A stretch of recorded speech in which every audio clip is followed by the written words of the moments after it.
Okay, ciao everybody. Welcome to our Condo Zone webinar for today.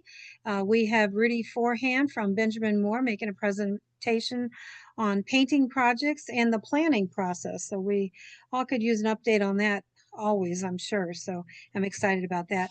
I wanted to just tell you a little bit about Benjamin Moore because my curiosity as I'm planning these classes gets to me. And I looked this up on the history channel, and I found out that Benjamin Moore and Company was founded in 1883 by two brothers, Benjamin and Robert, in Brooklyn, New York. Now, they started out with only a modest $2,000, which I'm sure back in 1883 was probably thousands of dollars. I can't even imagine what the inflation number would be. And they started out with one single product. And the Moors prepared what they called a calcium finish, which, Rudy, I'll let you go into that later, possibly. But anyway, they got such a recognition. It was a high quality paint, and it went on to cause them to develop some other innovative products. And this was the inclusion of a ready mix paint called Moresco. That was in 1892.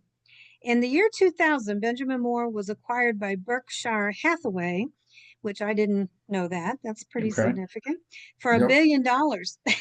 Yes. So that's pretty interesting. In the early days, the Benjamin Moore brothers focused on the one product, and that was a wall coating called the calcium finish. And then they established a business in Brooklyn, New York, and it actually burnt down. But they were determined. 3 days later, they opened back up. And you're smiling, Rudy. Yeah. I read all this. They opened back up I'm going in to have you do my 3 days. presentation. Oh, I'm sorry. That's terrific. Anyway, the innovation continued through 1970s, where they emphasized premium quality and developing these products. And the company actually introduced a decorating department in 1929. After that, the key milestone products were the flat Sani flat interior paints from 1907 and went on to build up the Moromatic color systems in 1969.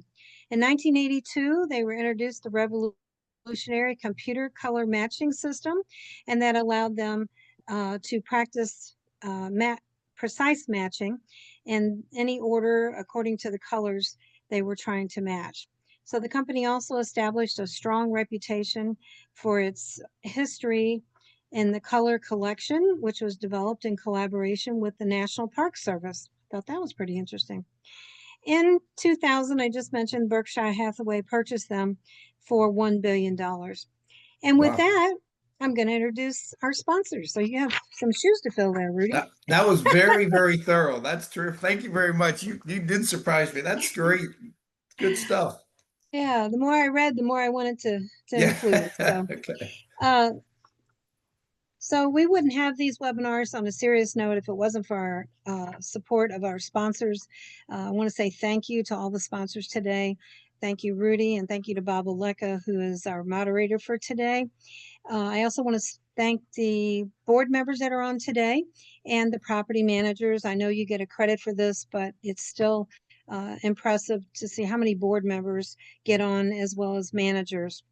I want to first start out by introducing what I call the wind beneath my wings is the Vinteum software people that run the whole background for me.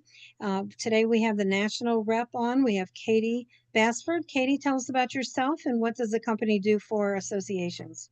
Yeah, thank you so much for that introduction, Peggy. As Peggy mentioned, I am the National Sales Executive for Vinteum, so I work with HOAs and condo associations all across the US, but we do have a particular focus in Florida. We provide not only HOA websites, but also back-end portals. So we have communication tools, document storage, even things like e-voting available as well.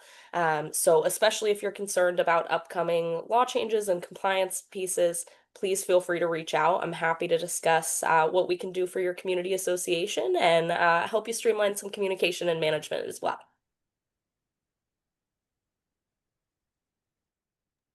You're muted, Peggy. Sorry about that. I said awesome topic because we have a lot of communication that's going to be needed during this hurricane season coming at us.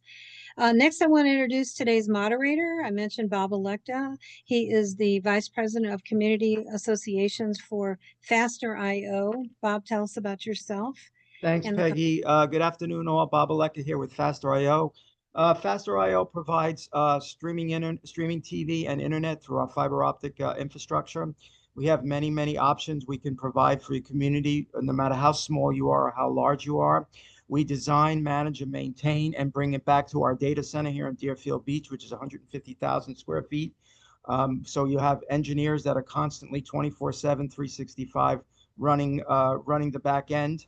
In addition to streaming TV, you can take with you, change your address, and get your locals wherever you go, and then change them back when you come back. So that means if you're a snowbird, your TV follows you wherever you go.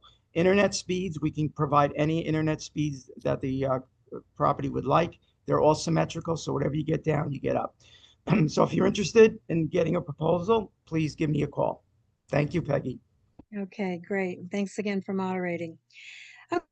Okay, next I want to introduce a new face to our group, but the company is certainly not new. And we have Shawnee Haas on from Munyon Contractors and Painting. Shawnee, tell us about yourself and what does Munyon do for the state of Florida? Hi, I'm Shawnee, and I am the new marketing manager here at Munyon Painting and Restoration. We describe ourselves as a one-stop shop for property restoration and maintenance all across Florida. That includes painting, power washing, repairs, and even roofing. And our overall goal is to help HOAs and property managers protect and beautify their communities with confidence. If that's something that's interesting to you, give us a call and we can come out, give you a quote, and help you out. Okay, great. Thank you so much.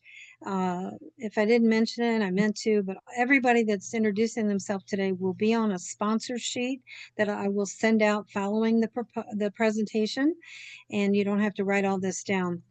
Next, I want to introduce Ben Friedman. He's the president of City Quiet Windows and Doors. Thank you, Peggy. As always, I appreciate you and your team including us. My name is Ben Friedman. I am the president and owner of City Quiet Windows and Doors. We provide turnkey white glove installation services for all window, storefront, door, and railing projects. We understand that sometimes there is some confusion or overlap between whose responsibility the windows and doors are, whether it's the association's or the unit owner's responsibility. So we're happy to sit down with the property managers and board to figure out what the best bet is for the association if they are looking to go through a window and door replacement project. I will put my contact information in the chat, and I hope you all enjoy the webinar. Awesome. Thank you so much. And just to mention, Ben has a couple of classes coming up here in August and September. I'm very excited about. One is going to give an HR credit. Another one's going to give a IFM credit. So that's going to be great for your licenses. Next, I want to introduce Dylan Pena. He is with PD Concrete. Dylan, tell us about yourself and what you're doing for associations these days. Good afternoon, everybody, and thank you, Peggy. My name is Dylan Pena, and I'm the business developer at PD Concrete Specialists. We're proud to be a trusted name in structural restoration for over 20 years. At PD Concrete Specialists, we specialize in structural/concrete restoration, waterproofing, and post-tension cable repair. We also assist with the 40, 50, 60-year recertification process to ensure your building stays compliant and safe. And another unique thing about our company is that we do not use subcontractors. All of our employees are in-house, so that ensures accountability and quality work. And lastly, we operate out of 2 locations, one in West Palm Beach and one in Aventura. If you have any questions, I will leave my information in the chat box below. And thank you, Peggy. Welcome, and please give my best to your dad. Next, I want to introduce Daniel Baum. Daniel is the founder and CEO of COA Solutions of Florida, an insurance broker. And Daniel, tell us more about yourself and what you're doing for the associations. Thanks, Peggy. Hi, everyone. You've all seen me here before, I'm sure. My name is Daniel Baum. I am a property and casualty insurance specialist for condos and HOAs here in Florida. We've been talking about budgets. I hear a lot about budgets coming up. Many people have already in budget season. It's certainly around the corner for those of you who are not. And typically the single largest line item on that budget is your community's insurance, which we'd all like to see go down. And that's really what I'm here to do. I always say my job is to help you find the best possible coverage at the lowest possible price. This year, property insurance, I hope all of you have had somebody review your property insurance coverages. My clients have all seen discounts, some a few percent, some as much as 40–45%. But property this year came down significantly with many new carriers coming into the market.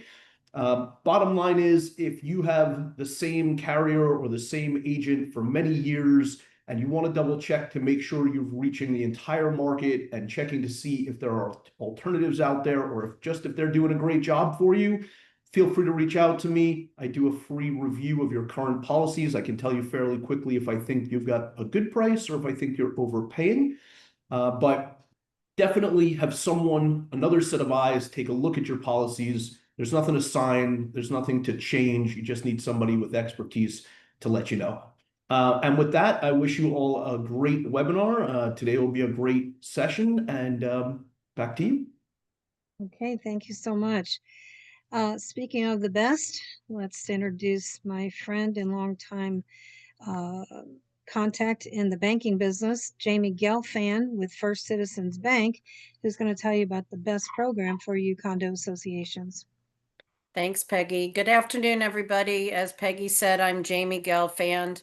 I'm the Regional Sales Officer covering the Tri-County market for First Citizens Bank.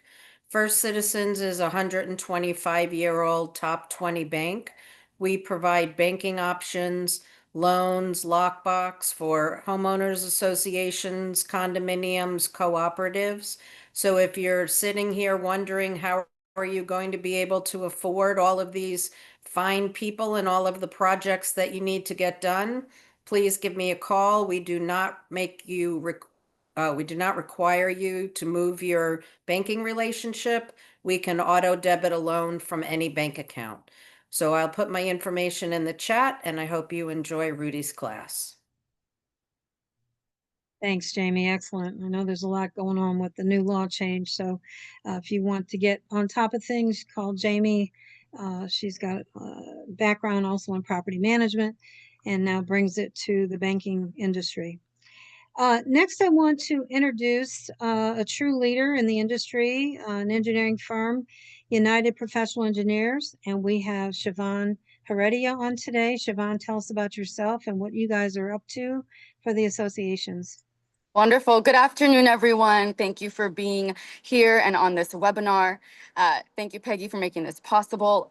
My name is Siobhan. I am the Business Development Manager for United Professional Engineering. We have been serving condominiums and associations for 20 years. Our president engineer is a top leading authority in the industry, been serving you all. He is a licensed engineer, structural engineer, also licensed general contractor. So when choosing us, we are able to provide expertise and an experience to support you and your project's completion start to finish. And this is really important, a question that gets brought up a lot. Part of what we do and set apart in the industry is that in our engineering firm, all of our services include project management, which means we are supporting you and we are your advocate from start to finish, making sure that your building project is to compliance, that it's safe, that everything is on budget and on time. We do all things from phase 1 milestones, phase 2 full reserve study, SIRS, concrete restoration and repair. So there can be a lot of questions. We are here to help. We are a voice of wisdom in the community, so we're big on education. If you have any questions regarding a project or an upcoming project, we are here to help you. Awesome.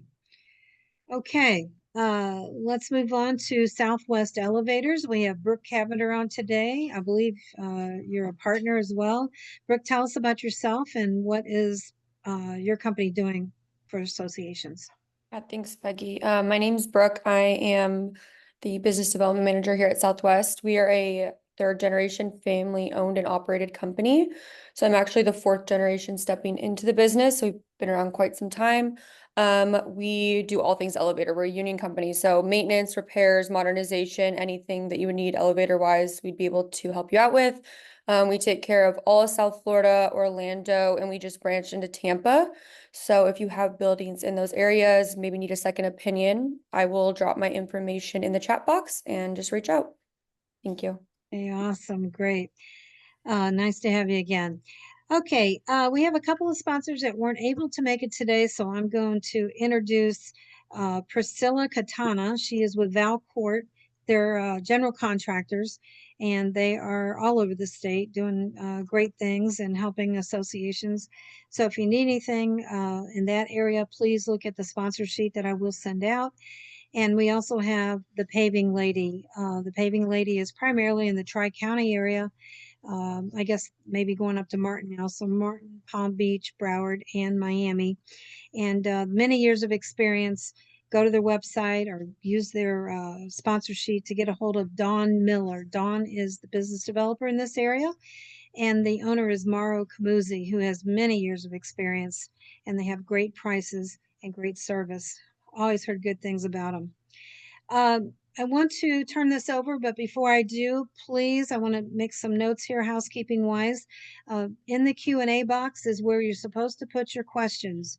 Questions only in Q&A, not the chat box. We do record the Q&A box, so that's something that you want to be aware of, because if we don't get to all the questions at the very end, Rudy will answer those via email following the class. If you want to make a comment, you can put that in the chat box. And if you want to look in the chat box for the sponsor information, I see them signing on and putting their contact information in there now today. Managers, you are going to receive 1 CEU credit. It's for operations or elective credit. So you will get that. Allow Rudy, 10 days to post on the outside.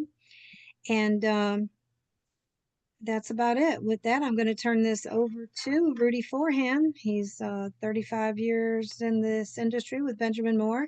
Rudy, tell us about yourself and what you're doing at Benjamin Moore, and I'll let you start the class.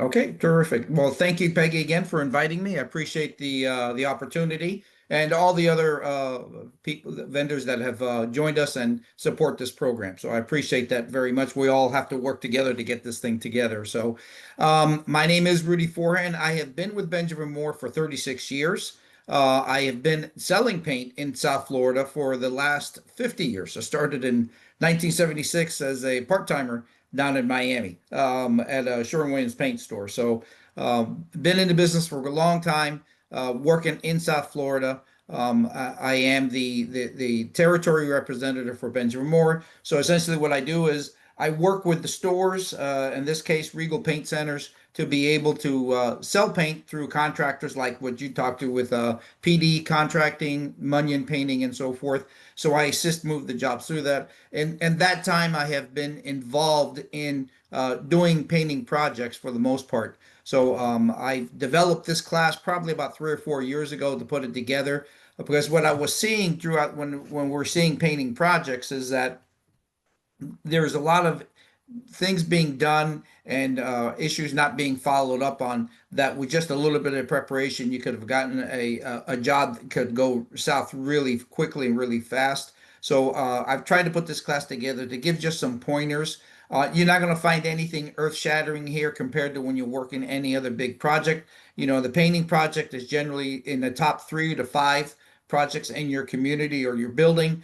So you got to be able to spend your money wisely. And I saw things being done that just a little bit of education, a little bit of conversation and preparation on the part of the boards and the property managers could lead to a much better lasting job and a better use of your funds. So that's kind of the whole idea what we did here with. So before I bring up the presentation, yes, I will be, if you have any questions, I'm going to wait to answer them after the presentation. Looking at the clock, we should be done about 5 o'clock. Peggy, is that right? We're good about 5 o'clock. So no, we'll be Don't done. It's an listen to hour. him. Don't listen to him. Be an hour course. And then we'll answer questions. And if we can't get to all the questions, like Peggy said, I'll be more than happy to be able to answer any of the questions for you. You're going to be able to you'll have my email address and my contact information, so you could be more than happy to be able to work, come this way. I live and work in the Palm Beach market, but I cover from the Treasure Coast down to Broward County, so I could work in that particular area. Anything else, I'd be able to help you out with my colleagues that are well versed in the industry as well. And then, of course, the CEU credits will be for property managers. So if you need, if you do need, I will submit, as Peggy sends me the list, I'll submit that right away. So you should be able to see your credits on your website from 5 to 10 working days afterwards. If you want a certificate of the class, please email me and let me know so I can get that out for you. A lot of board members, even though this is not a board member certified class, if you want a certificate as well, by all means, send me an email, and I'll be more than happy to do that for you. All right. So with all that being said, let's bring up the class. And there we go. Okay, Peggy, do we see the presentation? Peggy? Not yet. You don't see the presentation? No. Oh, okay.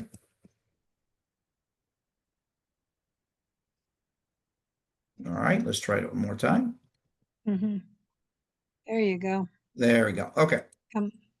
There we go. Oops, How about now? make it. Good? Okay. Yes, but I see all your slides on the left, so you have to, there you go. Perfect. Perfect. All right. Good way. Terrific.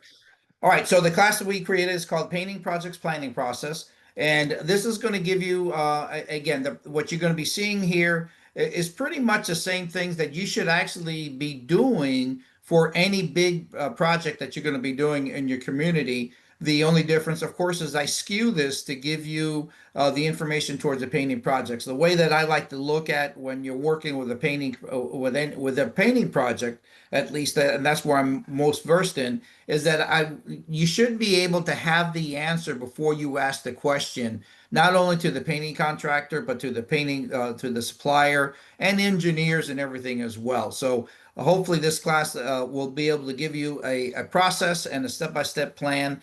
There's going to be no easy fix here. This is going to be, when you're dealing with a project like this, it takes time, it takes planning, it takes preparation. And hopefully the steps that I'll give you, or you won't use all of them, but maybe take bits and pieces that make it work for your particular situation. So this is going to be the state of Florida provider number and so forth. All that will be sent along with you. And again, the idea behind the course that we put together, just to kind of look at the painting project in total, how to kind of administer that and kind of plan for that. We'll get into the idea of the whole thing is just that when you spend that kind of money on a paint project, to make sure that you're going to get a project that's going to last the longest possible. There's going to be some things you're going to hear, you're going to say like, wow, it's not surprise. You're a little surprised with it, but there's a reality what we're dealing with. So this is what we like to do. We'll talk about things about reserve studies and other other things, human resources requirements, and some of the other issues that why we paint and so forth. So we'll jump into that, and we'll go from there. Again, remember, any questions, just put it in the Q&A. So why do we repaint? Of course, number one reason why everybody wants to repaint is aesthetics. We want an HOA, we want a building, we want our building to look terrific. When it looks great, when it looks updated, it adds to the community value of your property. And with the challenge that South Florida is having right now with real estate values, and we haven't gone through the floor with it, but we need to do everything we can to be able to do that, to be able to maintain it and do it. But the thing that I always try to emphasize the most, and this is especially because of what happened in Surfside at Champlain Towers, is that the paint that you put on a building is going to be the first line of protection for the substrates on that building. It's not going to solve all the problems, but it is going to give you that first line protection. So when you decide to use your coatings and decide to do the paint project, let's do it the right way. Use the coatings that makes the most sense for your building. You don't have to use the most expensive coating all times.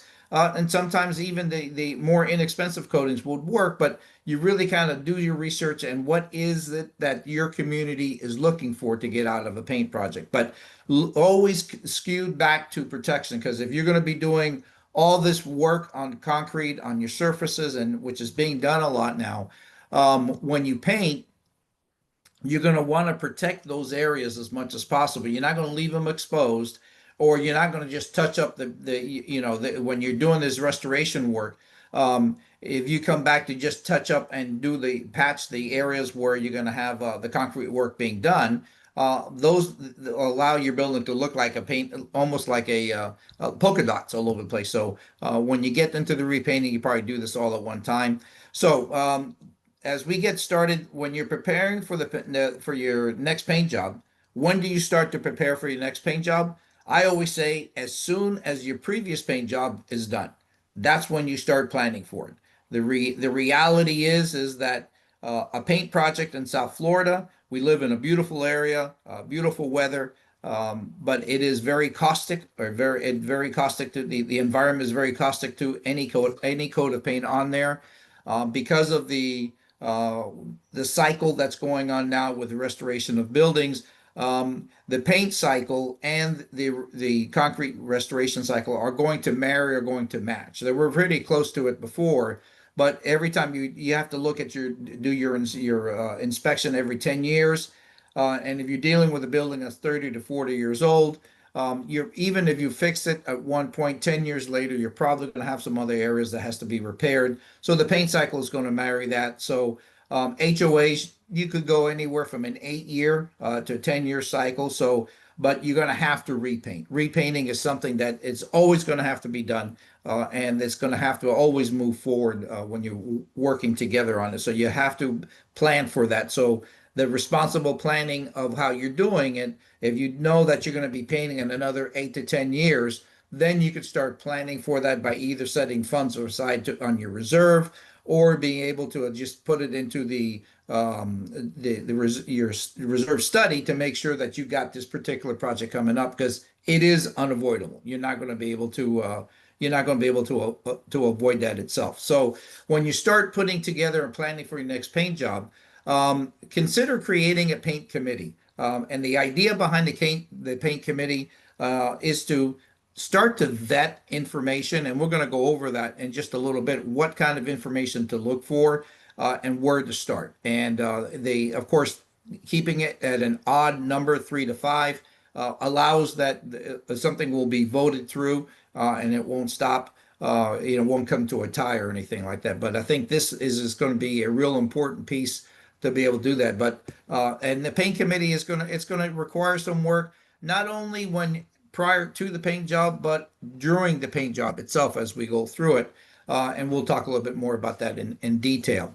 So when you're looking, some of the elements that you want to look at when you're planning your paint job is, again, we talked about identify when the painting is required. And just because your building looks good, and I'm not saying this as a salesman, but just because your building looks good after 8 or 10 years, you're going to have to automatically repaint. Not necessarily, but you want to be able to look for things that will lead to that paint job. The paints won't last forever, so you're going to have to repaint, but you want to look for different things that's going to do that, and we'll talk a little bit more about that in detail. The structural repairs are kind of out of our control with the paint business right now. Every 10 years, you have to do your inspections and to start looking at that, and to make sure that you have, make sure that you're going to keep your building safe at all costs. And then, of course, nothing of this is for free. So you're going to have the funds available for that. One of the parts of the elements of the planning phase is to plan for a site inspection, come to the buildings to see exactly what's going out. The other question I get a lot is, how soon should we start planning for the next paint job? Now, I always said at the last job, but that's just to keep the information available from the previous job. And knowing that you're going to paint in an 8 to 10 to 12 year cycle, But typically, when you start the actual planning, you really need to go anywhere from 6 months to 2 years to 3 years out, even. And the 3 years out really kind of leads to the part where whenever you paint, most of the time you want to do a color change. And color, I'm telling you, is the most emotional piece of any type of a paint project. I know that I've been in color committee and color boards and listening to colors and listening to board meetings. And believe it or not, I've had blood spoken about in some of these meetings, and it gets pretty emotional. I've had people move out of a condominium because they didn't like what the color of the building looked like. So it gets pretty intense on at times like that. And of course, the other part that's a real important part is reserve study. To understand the reserve study.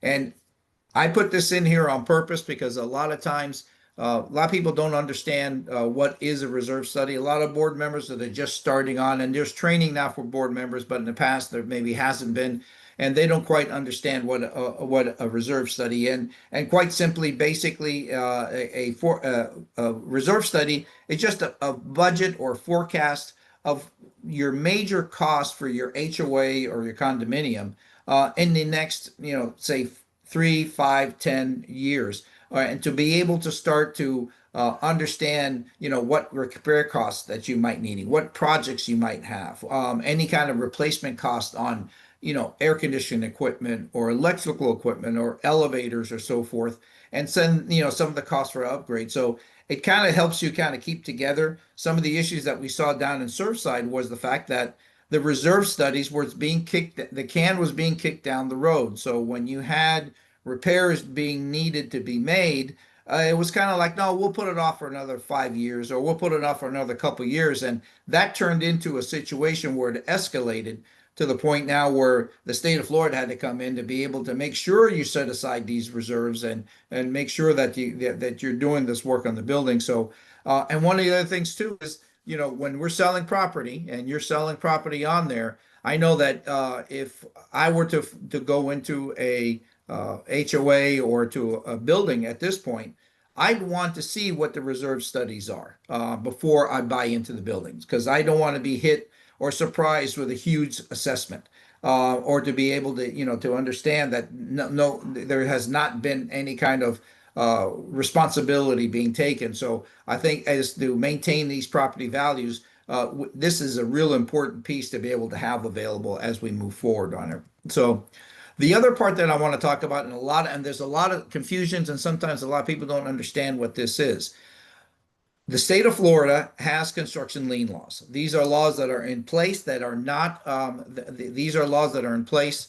They're not avoidable. This is basically a situation where a contractor is hired to be able to do work on your community, building or HOA. And then the contractor who's actually signing the contract doing the work, this won't apply to them. However, any suppliers, any subs, or any other people that are doing work for that general contractor in your name, they have the right to be able to put a lien on your property, in condo or HOA, to make sure that they get paid from the general contractor. Now, if the general contractor doesn't pay the suppliers or the subs, that allows those suppliers and subs to go after the condominiums and the HOAs for payment.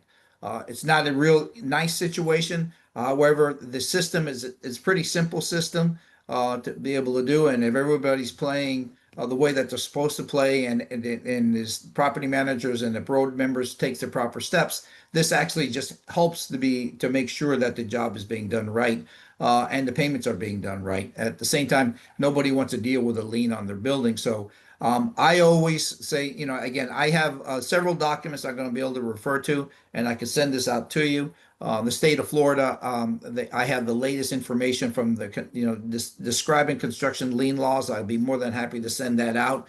But the part that I always like to say is, if you have any kind of questions regarding any of this, please refer to your attorney that you have on hand and talk to them. Let them work through the process.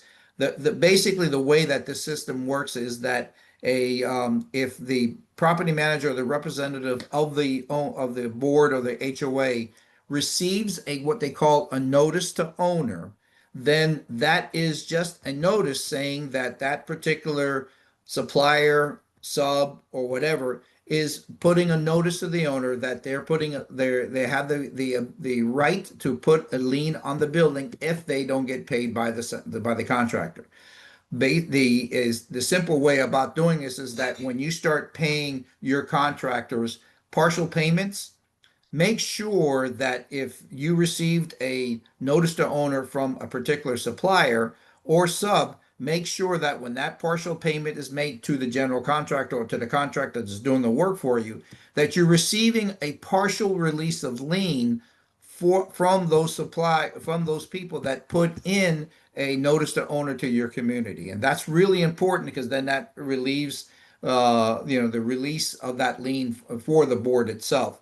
And then, of course, at the end, when everything is paid, you want to get a final release of lien. I've had people get into trouble with this, and again, where no releases of lien were given, payments were made to the painting contractor, so supplier or sub comes back up to the general, to the property manager and says, "Hey, we didn't get paid. We want our money," and becomes ugly.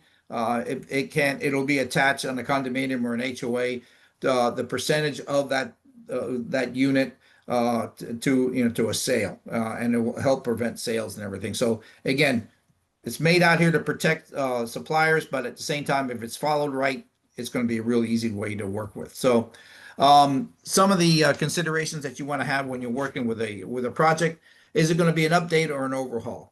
In other words, are you going to change colors, or do you want to change some other things beside it?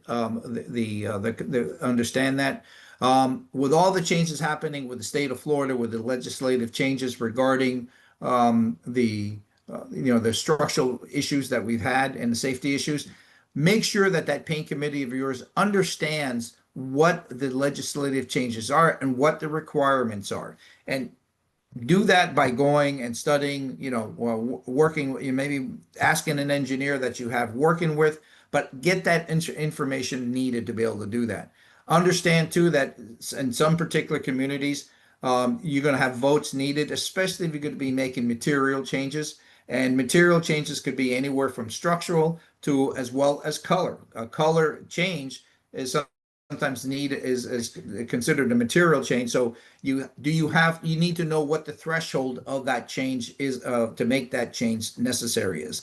Most of the time when there's a color change, those become very emotional, as I said before, but you need anywhere from as high as 75-80% to as low as anyone on the board can make a decision. Everybody's documents are a little bit different.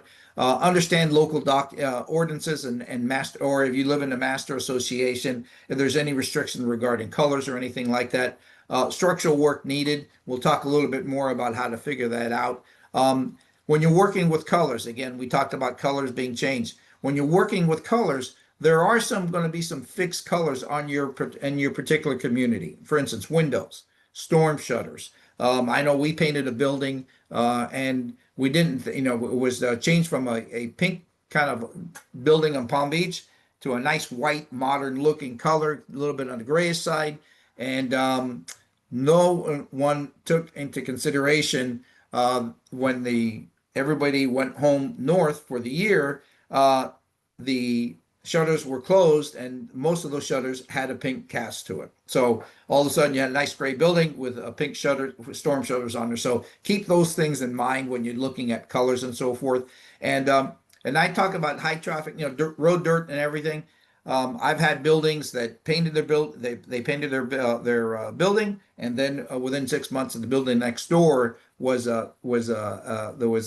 torn down and a new building put up, and it led to the association having to repaint their particular building, and they went after the developer to do that, but and I got an extra paint job, but it's something that you need to do. And we talked about the paint committee members, keep it at an odd number, and try to choose people that have a real understanding of why they want to change.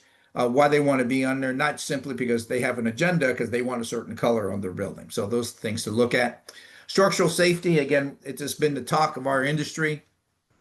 The one thing that surprised me the most when this happened in Champlain Towers is that the safety of a building is the fiduciary responsibility of the board. That's a lot of responsibility. So you have to kind of understand that and see how serious that could possibly be, and not to scare anybody off. But if I always believe that if you're not part of the solution, you're part of the problem. So education is always the best defense. So understand, get the answers before you ask the questions, so that you can be able to separate and be able to know that you're being led down the path that you're supposed to be led to.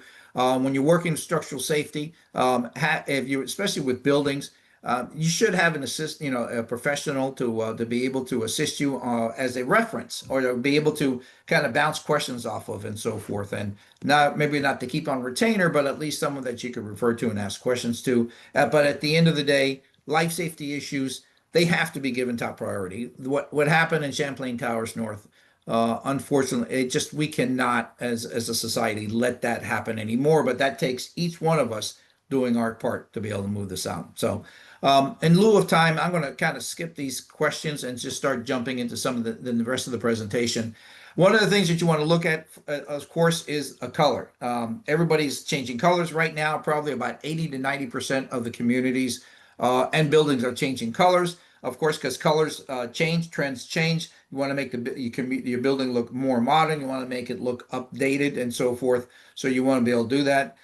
You have to understand, if you don't have, there are options out there of either doing color consultations or color renderings, or both. And we'll talk a little bit about that. And color consultation, of course, is when you get a professional to help you choose colors. And color renderings is when you digitize your property and digitize the colors and see what that building will look like with the new colors. The one thing I do want to make sure you keep in mind is that when you're looking at colors on a digital platform, the colors will look a little bit different than when you actually put them on the wall. But use the color renderings to kind of get the ballpark of where you want to be at. But it's not going to be exactly this. It's not going to be the exact representation of what the colors will look like itself. Use the right colors, and what I mean by this is, first of all, make sure that the colors don't conflict with any of your fixed colors that you have on your building or community. But at the same time, there's colors that we live in South Florida, a lot of sun, a lot of rain. There are colors that hold up better outside than inside than others do. The darker the color you go with, you have to understand this. Everything in South Florida fades, no matter what color it is. So the darker the color you go with, the more the change in the fading that you're going to see. The lighter colors will see it less. Also, when you have darker colors, dark colors absorb heat. So if you're putting it on the wall or on doors, that could lead to some issues as well. So make sure you understand all that and keep that into consideration. If you have enough volunteers, and then again, this is a tough part, besides your paint committee, consider putting together a subcommittee for color selection, because again, as I said, if it gets emotional, but in this particular situation, it's really important to make sure you're trying to keep people that are on there for an agenda, because they want a particular color. So, but this really helps, and that way they could kind of make a selection of color and then be able to bring one or two of the selection to the committee. Because the last thing you want to do is to I just came from a building yesterday where I was at, where there had close to literally they've been going at colors, I think now for about 2 or 3 months. They had close to about 20 to 30 colors on the building, and it was getting confusing. So the color committee actually will help kind of narrow that selection down and bring that presentation to the board, so that way the board can make a decision and put it out for a vote if necessary. When you're picking colors, one of the things, you'll look at all the colors that we have, and there's thousands and thousands of colors. You can see the fan deck on behind me. That's an actual fan deck that we have available. There's 3,000 colors in that fan deck. So how do you pick the right color? One of the things that you want to try to do is that every color, whether it's beige, gray, or others, will have an undertone, and that's an undertone. And what I mean by that is it's going to have a color that leans towards a certain shade. For instance, a gray will have a warm undertone, or maybe they'll have a little bit of red to it to make it warmer. Some will have a tone of blue underneath it. Same thing goes for every other color. But if you put a true gray swatch behind the color, when you're looking at it, helps you identify what that undertone is. And sometimes you'll see that undertone in different lights. So that's something to be aware of. When we say green shades, in South Florida, we live in a beautiful area, but we have a lot of green. So a lot of times, if you go with a green color on your building or your home, the home is not going to pop or stand out. So that's something to keep inside itself. When we talk about considering the sun's temperature, we're talking about the fact that the sun puts out a certain amount of light at different times of the day. So there's going to be times during the day where the color on your building or on your sample you're going to put on is going to look different. So whenever you're choosing color, make sure you're looking at color different times of the day so you can make sure that they do that. And I already mentioned about how anything dark will fade regardless. It's not part of the warranty. And we're going to talk about that in a little bit. Whenever you're working with any paint company right now, paint is being mixed for every color. There's not one color.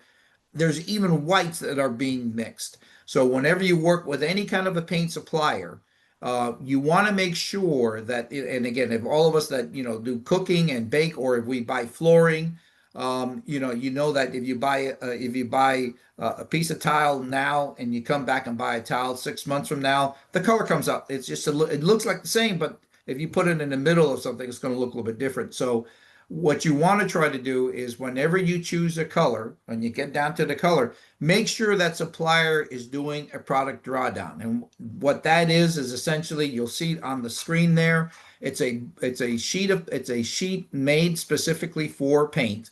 And you actually put some of the actual paint sample that's being used on the building on this drawdown. And then generally, in the case that I work with, we make anywhere from 3 to 4 copies of this. We have the board member or whoever's responsible for the association sign off on that color, that is the color we're doing, that we're using. Again, custom mixed colors and mixed colors cannot be returned. And then what this does is that the contractor, the store, and the association will each receive a copy of this color. So that way it kind of cuts down on the ability to make any kind of errors, and to make sure that everybody's doing their checks and their checks along. They make sure that the color is being put up right. The last thing you want, and I've seen this happen over and over again, is that you get a contractor, the guy at the paint store has a bad day. He didn't read the formula right. He misses one of the colors, or he mixes the wrong color, sends it out to the job site. The contractor, they don't know. Hey, they're just here. They see a can of paint in front of them. They put it on. And then you look back and you go like, oh my God, this is the wrong color. Or the paint they sent me to do a touch up with is completely different. It's not my problem. And the idea of these drawdowns is to make sure, do these checks and balances to make sure that you don't get to that point, that things are done right and done right the best way. So the next thing we do that I really strongly recommend, because there's so much competition out there, and I'm not saying it because I work for Benmore, but I've seen the confusion that comes out there, because select a paint manufacturer first. And here's the reason why. If you're to bring in 3 different painting contractors to give you a price, and just tell them, it says, hey, I just want to paint my building, give me a price. You're going to get 3 different responses from these contractors of what materials to use and so forth, what manufacturers to use, what warranties or anything like that. But if you select a paint manufacturer first, you're vetting the paint manufacturer. You're going to be able to start to understand the differences between using one to another. Same principle applies to roofing materials, air conditioning systems, the whole, the kind of elevator equipment, the whole idea. Understand what is the supplier doing, and then what they have available. For instance, when you select a paint manufacturer, we'll put together a set of paint specifications for you. And these are instructions that come from the manufacturer, because the warranty that's issued only comes from the manufacturer. It doesn't come from the painting contractor, comes from the manufacturer. So wouldn't you want the paint manufacturer telling you or giving you the information so you can tell your contractor on how to prepare that particular substrate you're painting? So that's kind of the whole idea behind this. So understand that there's a lot of different services that manufacturers have available, like color consultation, color renderings, inspections, and so forth. And then the most important part, one of the other parts that causes a lot of confusion, is that each manufacturer, for competitive purposes, we live in a society where competition is premium. They have several different qualities. So, for instance, if you go with one brand's paint, doesn't mean that that it's going to be the best quality paint. Each brand has usually anywhere from 3 to 6 different qualities of exterior paint, for instance, when you're doing that. So you got to understand, and each one can bring a different warranty. And you have to understand what particular paint is the best for your building. So that way, when you put a price out, you're telling the contractor what material to use. That helps you because when you take those same 3 contractors, you give them, and I'll show you a spec here in just a second. You give them a spec and says, I want you to give us a proposal for painting the building based on these specs. Now you're getting apples to apples comparisons. You're not getting all over the place from one contractor to, from one manufacturer to the other. And you're following the same instructions and the same materials you're doing on there. And manufacturers, the other questions you want to ask them is what kind of record keeping you're doing, what store you're going to be buying the material from. The last thing that you want is to, especially on buildings and even some on HOAs, when the contractor leaves, is that the last time you're going to have to paint your building? There's going to be some maintenance and so forth like that. But if the contractor is buying the paint from a store that's 50 miles away, just simply because they have a relationship with that particular store, is that going to be easy for you? Yeah, you could go to a local store, but remember those drawdown sheets that I showed you? The stores that are buying the colors that you're going to be using, you want to use those drawdown sheets as references because formulas change, products change, and this way, you want to do it. So try to, keep at least in mind if that's important to your maintenance. And on top of that, you don't want to keep sending your people down 50 miles through traffic in South Florida and take a 2-hour trip each way just to get a 5-gallon can of paint. And then also the other thing you want to ask is, are they going to assist in project management? And that's an important piece for you. This is a kind of an idea of what specs look like. The specs itself is essentially just it'll talk about the scope of work. It'll talk about some of the areas to be included, special instructions. You're going to give you the kind of basic information from a manufacturer standard point of view on how to prepare, to execute, and then the products to use. Very, very important to be able to give you that apples to apples comparison. And again, we'll talk about here. One of the things that I do ask as well is that that the painting contractors include the specifications as part of their proposal. And here's where we have an issue, because most contractors will give you their definition of what they want to do. And if you sign that particular proposal, and it has no reference to the painting specifications that was prepared by the manufacturer you selected, then that manufacturer has no say to be able to say, we need to do it in a certain way.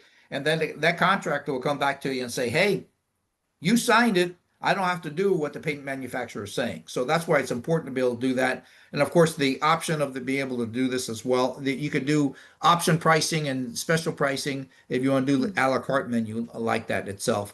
And of course, when you're looking at this paint specs, these are good things to be able to hand the supervisor and the foreman that are on the job site, because you'll be surprised how many times foremen and supervisors have never seen a copy of the spec. The salesperson from the painting contractor is the only one to see it. So those are things you want to do. Some of the other things you want to ask paint manufacturers: low-cost services, for instance, like color rendering, color consultation, record keeping, where the store is at, color numbers, and some stores will even offer a community discount. So just because you buy, paint for the outside of your building, everybody inside will get a discount if they buy at that particular store. So those are things something to look at. Another thing that you want to look at is paint warranties.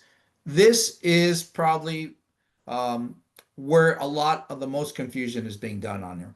Paint warranties, all of them are limited. They limit what they're going to cover. They generally run from anywhere from 5 to 15 years. In South Florida, the realistic schedule that you're going to need to repaint your buildings and homes are in an 8 to 10 year cycle.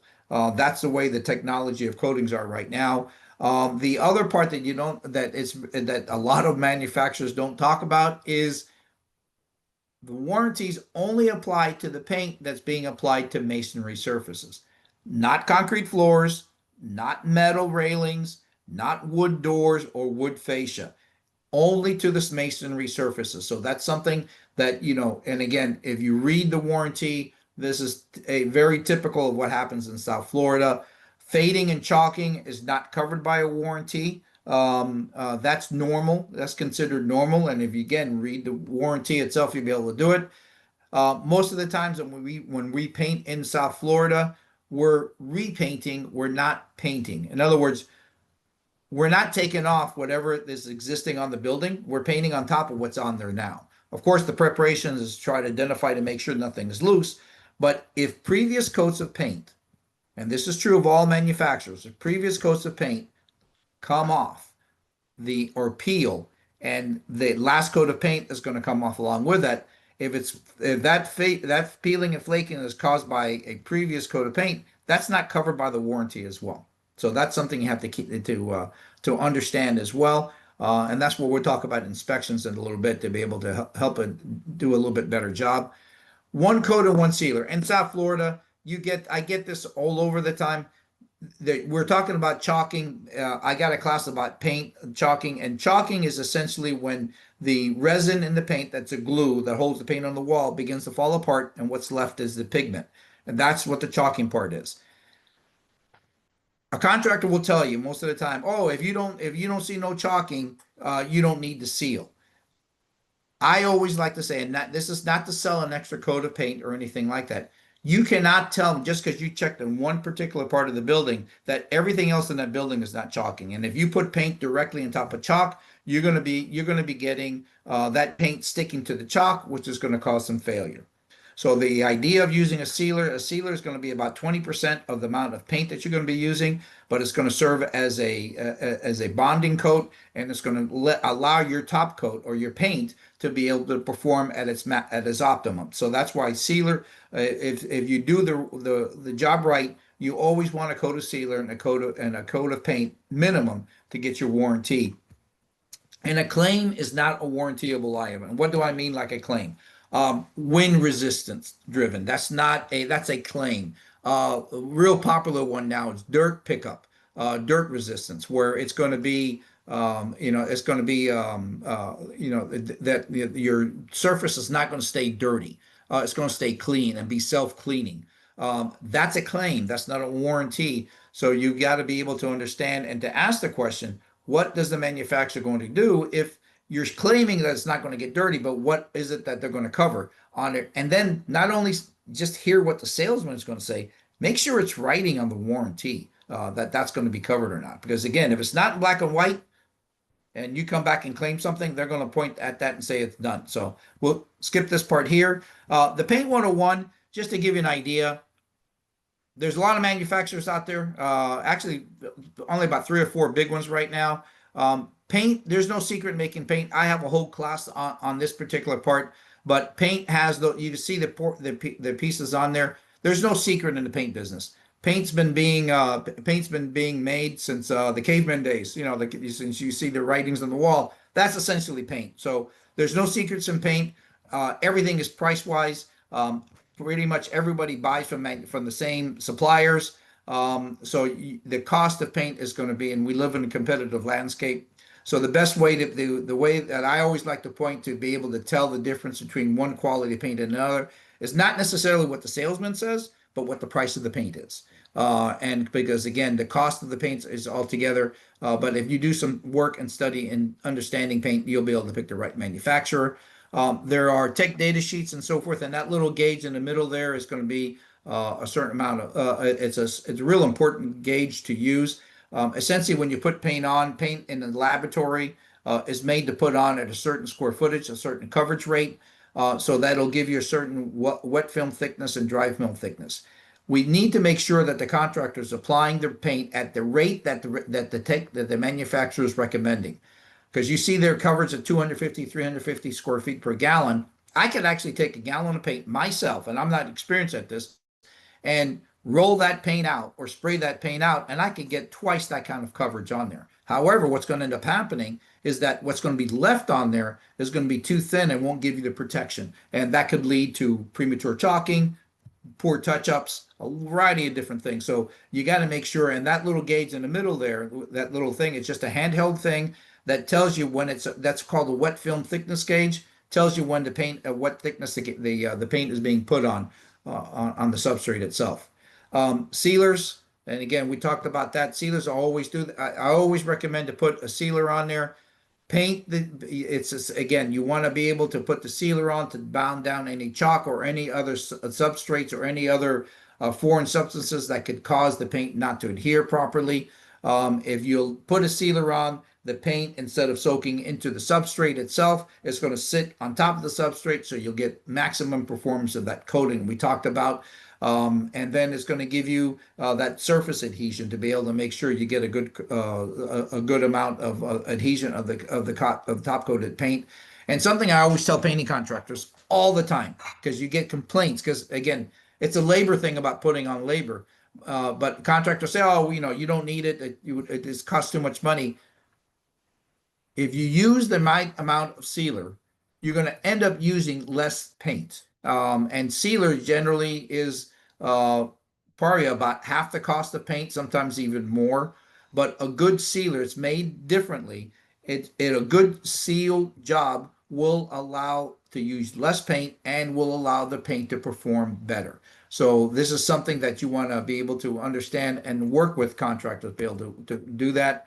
Another kind of thing that we run into a lot is that with all the color changes being made, one coat coverage is not guaranteed. Most of the sealers are pigmented or they're clear, but they're opaque. They're not going to give you any coverage. So if you're changing from one color to another, and no manufacturer will guarantee you that coating is going to, that paint is going to cover in one coat. So the rule of thumb that I like to use is that if you're going to change colors, to be safe so that there's no upcharge afterwards, no surprises, and you get a building that looks like it's painted, if you're changing colors, ask for a second coat of paint. Just put it out there, put a coat of sealer, coat of paint, and this is from all manufacturers. Again, no one will guarantee it. If the contractor says, oh, I can make that paint cover, then make sure that contractor has that down on their proposal and their contract, and that you're initialing it and they're initialing it, so that when the paint doesn't cover, the community is not stuck with another coat, having to pay for another coat of paint to have a decent looking building. So those are things that you really want to be able to look at itself. All right, so we've gone through almost a little bit over 45 minutes of the presentation. We haven't even talked about a painting contractor yet. So this is part of what the paint committee does, is the vetting of getting these questions, the answers to the questions that are going to be coming up during the project. And this is what that paint committee does, to have everything lined up in a row. So the next thing you want to do if you're in a building, of course, if you don't already have one on board, select an engineer, ask questions about the engineer, get a list of research. I have for both painting contractors and engineers, I have a kind of a list of questions you could ask during an interview process. But prepare the questions. I've been to association meetings before where you have people come in with an engineer or a painting contractor, and all of a sudden, everybody's sitting around a table and everybody looks at each other. The engineer or the painter does a presentation and there's no questions asked. So this is another reason why you want to be able to ask and vet those paint manufacturers and start to get questions and so forth. And I do have those questions that you could use as a reference point when developing questions for your community. Every community is different, so you have to do it a little bit different itself. When you're meeting with an engineer, meet their project supervisor. You have a lot of market development people that are working for both painting contractors and for engineers, and they have Most of those times when the building, when you contract with them, they're gone. The people that you work with, what they're going to be left with is generally a project supervisor, and that person is going to be your day-to-day person that you're going to speak to on a regular basis. So interview them, request that when they come in that you're understanding them, and to be able to first of all be able to communicate with them. Second, be able to, that you think you're going to be able to get along with them, and have a plan of how they're going to report and work with you as they see issues, when they do site visits and so forth itself. Again, I have an article as well that I've been allowed to be able to put out called the ABCs of Concrete Restoration Project. It's an older article, but it's still very good information even for in today's world. So something to be able to use. So now, once you get to the next part, here we are, and you're picking a painting contractor. A lot of it is the same as what we did. Now, there's a phenomenon that's happened in the last few years, especially since the Surfside, where there's a lot of painting contractors, and the general contractor to do the work for the concrete, and the painting contractor are two separate entities. Well, over the last few years, that has really become where it's a lot. In most cases, you're going to have one contractor doing both the restoration concrete work along with the painting contract, or along with the painting work. So you want to make sure that you're picking, you understand that part. And a lot of times it's, you have swing stages up on a building, and nice to be able to have the GC be able to have their painting division come in to be able to do that. And again, going back to the lien laws and so forth, make sure that the contractors, if it's a painter for a general contractor, that they're not subs, that they're working for them. And a lot of painting contractors have become GCs to be able to to get that itself well. And I always say, research referrals. You'd be surprised how many, everybody says, oh, referrals, of course they're going to give you your best answers, but you'll be surprised how many times it doesn't. Look at internet reviews, and kind of be prepared to ask questions about their internet reviews that they're getting. Visit some previous jobs. Ask contractors. Everybody in this area are going to work in the area. Ask them for different clients, and so you could go look at the work that they've done. And then again, the same thing we talked about the supervisor with the engineer. Meet the painting contractor's foreman and or supervisor to make sure. Paint manufacturers, generally the one that you decide to go with, usually have a list of contractors that you can work with, that they're used to working with, and that will give you the least amount of time. Because I know for my part, the last thing I want is to work with a contractor that I have no familiarity with, and it's going to be like babysitting. It's always, even though you have a set of instructions, you think everybody follows instructions when they're giving. So it's kind of something to work with. So we'll skip through that.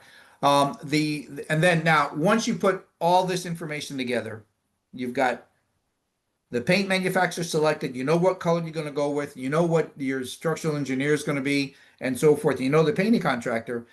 Now the real work starts. This is when it separates the job being successful or not, and that's kind of a little scary after you're putting all that time and effort into it. But the project management, the pre-job, and again, there's a series of things we'll be doing here. A good pre-job meeting is a real great way to be able to get involved. The jobs that come out the best are the jobs that we get involvement from the property manager and or the board involved in the job in these meetings. It makes it easier, and when you're making sure that the customer of the contractor is have eyes and ears on the job, things get done differently. And it's an important piece to be able to have. A pre-job meeting is essentially just that. You get together before the job starts. You start asking questions of when are you going to start, areas of where you're going to store material, what part of the building you're going to start, what other issues that you're going to be having, and so forth. Bathroom issues, what bathrooms you're going to use. All these things that come up, and to get an idea. And then the most important part is to discuss when is going to be your site visits, your site inspections, and how often that's going to happen. And this is a really key piece to making sure that all that work that you put together is used and done right. Again, asking, knowing the answer before you ask the question, and to be prepared for this kind of stuff. So this is real important to do. Inspections, or I like to call them site visits. Again, what it does, it keeps everyone accountable. If there's an issue that comes up on a building or an HOA, do you want to wait until the end to hear about that issue? And then all of a sudden, you either have to compromise with the contractor or you have to pay something different. But it keeps everybody up to date, keeps everybody up to date on issues that are coming up, because on any project, there's always going to be issues. There's always going to be that. And the difference between when you're selecting contractors and paint manufacturers is not that there's going to be problems, is how they're going to handle those problems. So that's real important. And then, of course, on these inspections, to make sure that all parties understand what the structural engineer wants you to do and what the painting manufacturer wants you to do to make sure the paint's being done right. And then at the end, make sure that again, remember we talked about partial release of liens. Make sure as you're giving partial payments that partial release of liens are being put out to the people that sent you a notice to owner, or the organization, not the contractor that signed the warranty itself, or that signed the proposal itself. Make sure that all the warranties are issued. Make sure all the touch-ups are completed, and any other outstanding confirm is going to be identified. So when you go through these steps, and again, you can see that the last 3 slides talked about the inspection, but that is the most important part of any project, and it's going to probably be the most time-consuming of any project, because especially when you're in this kind of weather where it's a nice robust 90-degree plus with close to 60 to 70% humidity, it takes sometimes just walking out and looking at the work that's being done to make sure that you're going to answer questions, and that you're seeing things. It takes feet on boots on the ground, as I like to call it, rubbing elbows to make sure that everything is moving along itself. So once you do all that, everything comes out well. Remember, paint doesn't last forever. Start preparing for the next paint job as soon as you're done. Everything is digital now.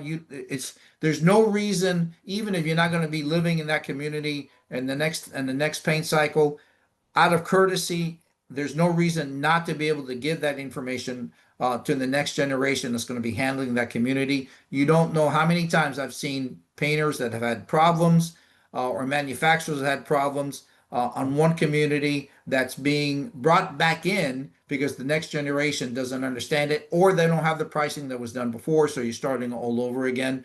The structural change issues that is going on in the state of Florida, it'll never go away. It's going to be a part of what we live with in the state of Florida, and probably going to end up being throughout the country as well. And then again, the repaint before any paint begins to chalk. Once you start seeing chalk, it's time to paint, or it's actually probably almost a little bit too late, because again, paint is on top of paint on top of paint. So you want to make sure you have a strong chain there, a strong link of chain. Planning for the HOA, for your reserve studies, for your budget. Remember to always take a paint committee, and to make sure that you understand what the warranty coverage is and what the responsibilities are of every party on the when you're doing the warranty itself, and what the warranty covers itself. Again, one thing I didn't talk about, ask your painting contractor to put in a warranty for the paint for the same amount of years that the paint manufacturer does the warranty. Because the warranty from the painting manufacturer, it's a product warranty. It'll cover labor if the product is defective, but how about quality of workmanship? And you can't see everything the contractor does, so we'll do that. And then make sure everything is on a digital file for the next paint committee. And then the other thing that's been somewhat popular is that we have some contractors that want you to say, hey, I'll make you a deal. You're going to paint 8 to 10 years from now. I'm going to be able to paint I'm going to be able to paint your community for, say, 5% increase. And you signed the contract 8 to 10 years ahead, or you signed it now for 8 to 10 years down the road. Ask your attorney if first of all, that's feasible. Your docs might not allow it. And a lot of times, like what happened during the pandemic, and we ran into it a lot. Paint cost went up, material cost went up close to 40 to 50%. And those contractors that had that, they had there was a double of the time doing that. So that's where we're at. So other than that, again, we'll take some time now to answer any questions if there are any. Remember to feel free to come out to me and to send me any questions that you have. We don't get to it. And make sure that when you put your information in, that your CAM number is correct, so that I can make sure that we get it to the right account on the state of Florida. All right, so I'm going to stop sharing here, and we'll go from there. Wow, Rudy, that was really educational. There's a lot of Thank you. like 90%, if not more. I did not know that. So Thank you. that's really, really, really good. We have a couple questions here. I think some of this you might have touched on, but first question is it necessary to have an engineer develop specs for a painting job and check on the job as it progresses?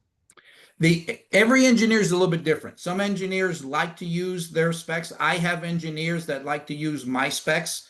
Since we're the manufacturer, we're the warranty, so they say, here, do what the manufacturer tells you to do more than what the engineer tells you to do. Everyone's a little bit different.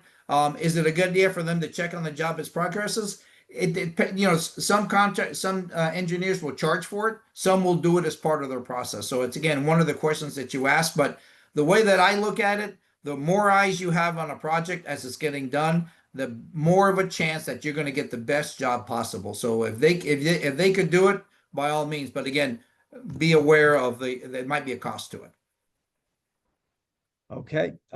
Next question is, any validity to the suggestion that a chalk test can help determine if repainting is warranted? Please explain the chalk test. I know you touched on this earlier. Yeah, a chalk test is a very highly scientific, very difficult situation to be able to figure it out. Essentially, all you do is take your hand on the wall, pass it, and you look back and there's chalk on there, you got a chalk test. I'm being facetious, but there's really no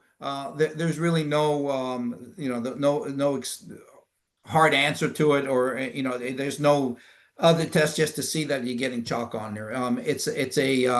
It's pretty simple test. Generally, if you're going to start to see chalk, you start to see chalk generally on the south wall first, and then on the east and west. On the north, you don't see a lot of chalk. And why is that? Because, of course, on the north, you don't get sunlight. On the south, you get sun pretty much the entire day of the day. And then on the east and the west, of course, because when the sun rises and the sun set. But it is, I do that a lot of times when a community especially looks at a building, the one thing they say, when do we have to repaint? I'll go out there, and the first thing that I'll do is I'll look to see if I see any signs of chalk. The other things I look for as well, besides just the chalk test, how clean is the building? How is the building dirty? Is there mildew on the building, and so forth? So those are things that lead me to that as well. But again, the sealer that we put on there, it's a real thin, liquidy material, and it's made, you pressure clean the building, but it won't take all of that chalk off, but it'll help kind of form a bonding agent and make sure that any chalk that's left on the building is tied down. Last question. Do you recommend primer and sealer both? Yes. No. Well, okay. Well, let me answer that question. There's two differences there. There's primers and there's sealers.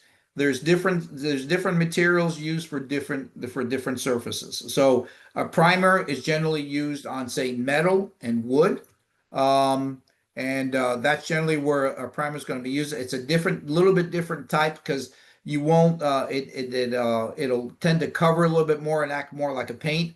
And the sealer is like what we use on our masonry walls, our masonry conditioner. That's a very thin, liquidy material. It's almost like it's like the clear is the most popular, and it'll form that bonding agent for you on the wall itself. So there's two different things on there. And then don't buy into the things where you say you have primer and paint or sealer and paint. That's not real. That doesn't work. Because again, they're two different materials. The same raw ingredient, the same ingredients are being used to each one, but there's different type of resins, there's different type of pigments, and so forth that perform differently. Just kind of as a side note, the company that started that primer and paint thing is the large. I'm not going to name names, but it's the largest primer manufacturer in the United States today, and they're saying they have primer and paint. So it's a misnomer on that. We just got another question in, Yep. Rudy, just now. It says, on stucco exterior, do you recommend tap testing for stucco adherence and power washing as preparation? I would leave that up to your engineer. If you feel that you have a stucco exterior and you have some issues, please, by all means, bring in a professional. Don't let a painting contractor, unless they have some painting contractors, these restoration guys have an engineer on staff, an authorized engineer. They could do that for you, but if they don't, bring in an engineer. You're talking about the safety of your building. Don't save dollars and risk anything. Make sure that you're bringing in people, because everybody say, well, just stucco. Well, if the stucco is loose, that means that stucco is loose for a reason, and there's something going on behind that building, behind that stucco, that made it become loose. So that's where you need to get that professional in there to be able to give you that, to give you the answer, to be responsible and to do it right. Another question just came in. Okay. If you are painting a mix of masonry, metal, and fiberglass shutters, surfaces, do each require a different paint? Most of the time they do not. It depends on where that particular substrate is being put on. Most entry doors, I will not use the same paint as you're doing on the walls. It's a different kind of paint. It performs differently. But for instance, if you have decorative shutters, garage doors, a lot of times we'll use the same paint on the walls that you're going to use on wood and on metal in these instances. Metal railings, by all means, you want to make sure you're getting a paint that is going to hold up. Basically the areas where you're touching the substrate, like a door, a metal railing, and so forth, fiberglass doors. You want to make sure that you're using a coating that's going to withstand that. A lot of times the exterior paint that is being used is softer. It's a little bit softer, and it's good it's softer on purpose, so to expand and contract and expand without ruining the paint. But when it's being softer, when you touch it, it's going to get dirtier and it's going to show marks a little bit more. So that's why in these areas that are touched a lot, you want to put something a little bit more durable. Okay, another question. Paint warping.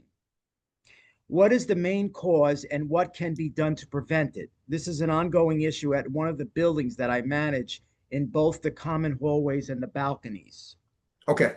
We'd have to paint the way you're describing it.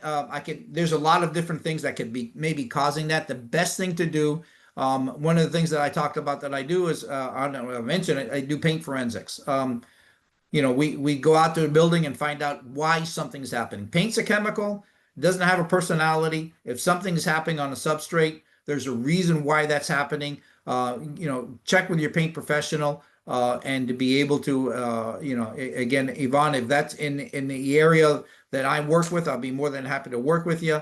If not, I could recommend you a professional to be able to tell you what is that paint warping and why is it doing that, and we'll give a reason. And then not only that. Then once we figure that out, we can tell you how to fix it. But don't just let about removing it and putting on it, because that's just putting a Band-Aid. I like to understand what's going on and fix it right. Okay. Another question. Do Yep. you have a recommendation on electrostatic painting of railings versus recoating existing? Electrostatic requires removing down to the metal surface. Okay. Here's a little information. Electrostatic painting is just a method of painting the substrate. It is not a paint. It doesn't say that there's not a paint out there called electrostatic painting. Electrostatic painting is generally expensive. It costs a little bit more, but it leaves you a much nicer finish. Generally, when you're using electrostatic painting, you're using a little bit more of an exotic paint. That's what's used on metal on the walls and on a regular door. It's usually a two-component product like an aliphatic urethane, and those are a little bit more expensive.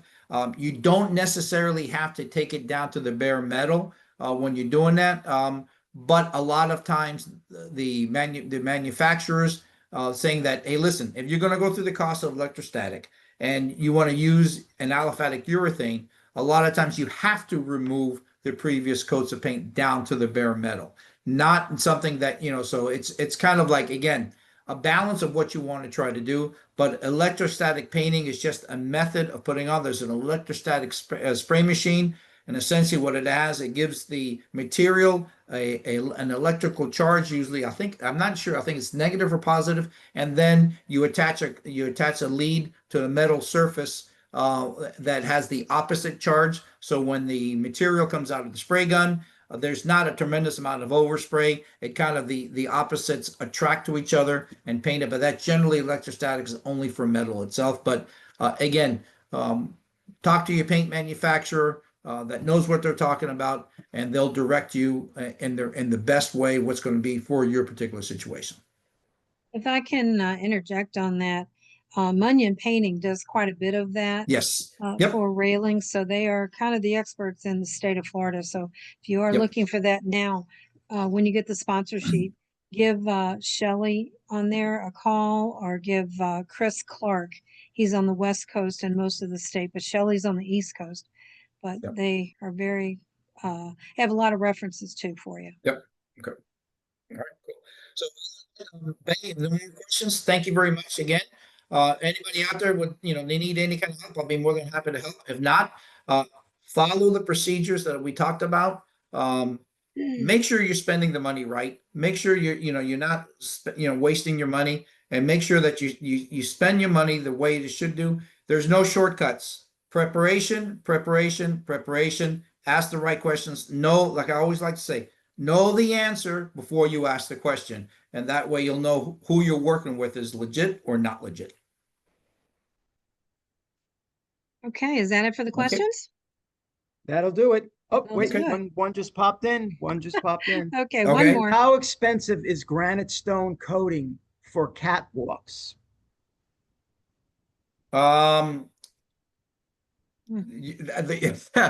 Pretty expensive. Again, I don't have an answer to that. Again, we could get you some manufacturers that there's different systems that are available in floor coatings. In fact, Peggy, I've got a CEU, a floor coating for CEU for floor coating coming up here in the next month or two. Where we talk about that. Floors, let me put it to you this way. Floors are the most difficult surface to be able to prepare and to paint. And there's all kinds of, you can spend a lot of money on it. That granite or that type of texture coating that you're using for that is really, it could be really expensive. Preparation is more important about painting floors. The biggest thing you want to be worried about when you're painting floors is slip resistance. Paint on floors are generally never going to last anywhere near as long as on the walls because you're walking on it. It's horizontal. It's getting ponding water. So you got to do a lot of preparation and a lot of work to get that done. So just wanted to make sure. So again, I can't give you. There's no. I'm not going to blow smoke. There's no easy answer to answering if that's going to be how much more expensive, how much more it'll be. You'll have to look at each circumstance differently. Awesome. And Good to know. that the only thing we've been getting throughout the presentation is are the slides are going to be available? And I answered yes to everybody. So I just want to point that out. That's all. Yeah. And the document, again, I have questions to ask painting contractors. I've got the lien law from the state of Florida and the questions that, the ABCs of concrete restoration and so forth to be able to, I can send that out as well. So no problem. Perfect. Awesome. Okay. All right. Great. Thank Okay. you so much, Rudy. Amazing. Thank You you. always have such great information. I have you every year. I want to have you twice a year now. So, You and got thank it. you, Bob. I'll be there. Okay. My pleasure. And thank you, sponsors, and again, the board members and the CAMs.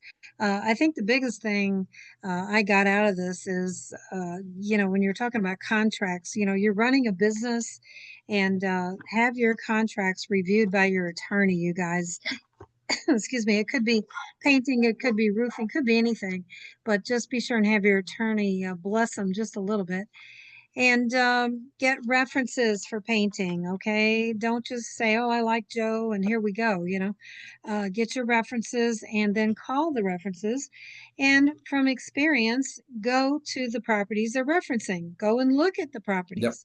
That really goes a long way, and have your salesman take you there and explain why they're going to do better or do the same or why it looks good. So that's a good thing. I'm so excited to tell you about some upcoming classes, you guys. I have quite a few. I'm going to skim over them, but I want to tell you I'll put these in my follow-up when I send out the recording and the slides. But starting this Friday, I have a Tampa group that put this together. It's really just a panel. It's not a CEU course, but I think you guys should attend it because it's on storm proofing and to be prepared. And it's put together by a few different people. We have an elevator company, contracting company, we have a roofing company, and a restoration company. So I'm excited to present that. That's from contractors on the West Coast. But on the East Coast, I want to say on Friday as well, CAI has what they call a day of education. It's 10 a.m. to 4 p.m. It's going to be at the South County Civic Center in Delray Beach. So please, if you have a few minutes, go by there. They're going to have a lot of classes and a lot of vendors are going to be there, again, for more resources for your budgeting. August 5th, I have attorney Dahlia Anise. She presents on wills and incapacity planning.